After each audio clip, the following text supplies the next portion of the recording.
G'day, it's Heath here from pickinglessons.com. In this guitar lesson we're going to take a look at a great Celtic reel by the name of the Star of Munster.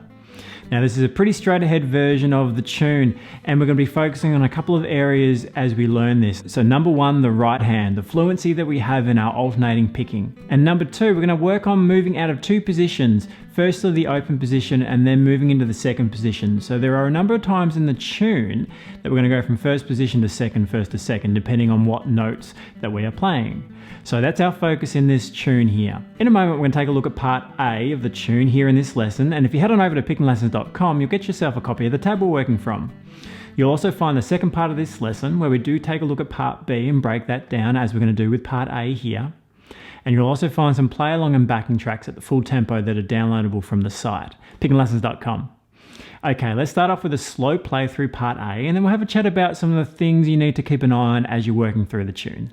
1, 2, 3, 4.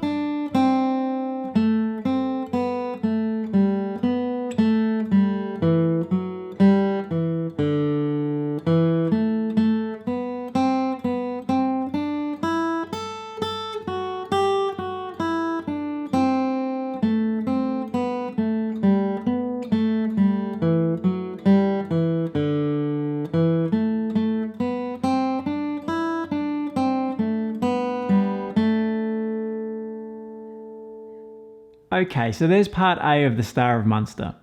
As you work through the tune, you may notice there's very little in the way of hammer-ons and pull-offs or slides, any articulation.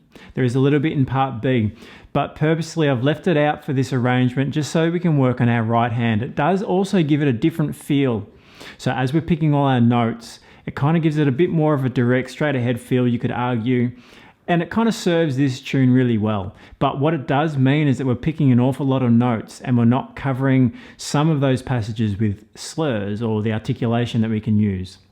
So we are picking everything. So the first thing you really need to keep an eye on is that you're alternating between the eighth notes and playing any of the quarter notes as a downstroke.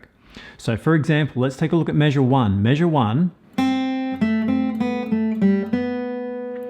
Quarter note on the first beat, down, then a down up, down, up into our eighth notes. So quarter note to kick it off, down beat, then eighth notes, down, up, down, up, down, up.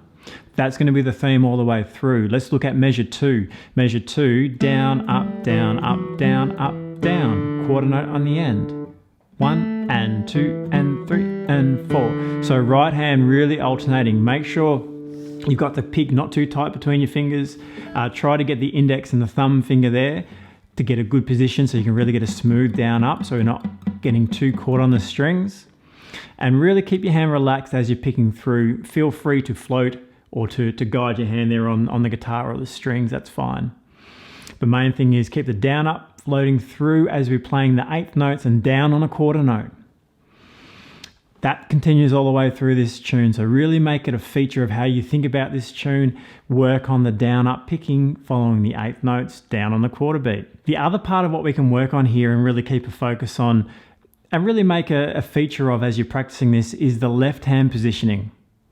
There are times when we're going to be focusing in the first position, as we do at the beginning of the tune. Then there are several times when you switch across and play out of second position. Let's take a look at a couple of those moments. Let's go back to measure 1 and 2 and have a look at how we're going to approach the fingering.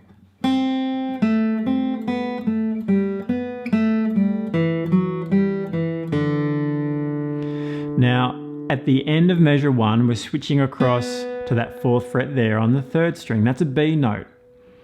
We're not going to play the open second string. We're going to get rid of the open string and play it as a fretted note so that we don't have any lingering sound as we move on. So that, again, that was a choice in the arrangement. I've stayed away from the open string there so we can move on without that open second string ringing through.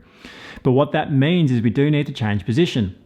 So we'll come out of first position. First position means first finger at fret 1.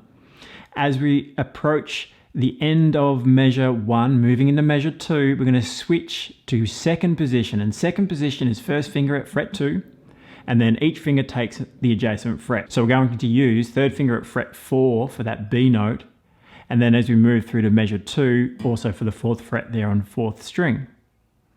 So one more time, have a look how I'm using my fingers here. It is all marked in the tablature. So first position, then into the second position. As we move into measure 3, we're starting out in that position, position 2. Then we switch back to first position. And then moving through to measure 4. And we're playing that at a position 2 so we can get all the way up to fret 5. And first finger covers fret 2 and second finger covers fret 3. So measure 3 and 4, one more time, that's a good place to have a look. So first finger on fret 2 for second position, then back to first position, then second position, little finger, then straight back to first position. So when we need the first fret, we're back into first position. Otherwise, when we're using the 4th fret or the 5th fret, we're tending to play out of position 2. It makes it easier for your fingers. You don't have to move your hand so much. That's the goal. Let your fingers do the work and move your hand as little as possible. So position changes, we shift the hand slightly. You can pivot your thumb there at the top and just sort of pivot from there, that's fine. Or if you want to have it a little lower, that's okay too. But basically, first finger in the first fret, first position. Anything you need to play in first fret, like that C note we're kicking off the tune with, that's going to be first finger. Otherwise, third finger covers fret 4 or little finger covers fret 5, bringing that first finger along with it to fret 2, which gives us second position. Okay, so really worth working on, and have a look at the tablature because the fingering marking there is a guide, and that's how I would go about it. That's how I've been playing it. Kind of straightforward tune, but do keep an eye on those few areas. It will help just in general for your playing. It's nice to take a tune and focus on a couple of technique areas as you go. So do that. Left hand positions and the right hand alternating. Keep it clean. Alright, the Star of Munster, part B of this lesson. Head on over to pickinglessons.com and you'll get yourself that tab. And you'll also find part 2 of this lesson in the members section, plus those MP3 backing tracks and play along tracks too. pickinglessons.com, I'll see you there.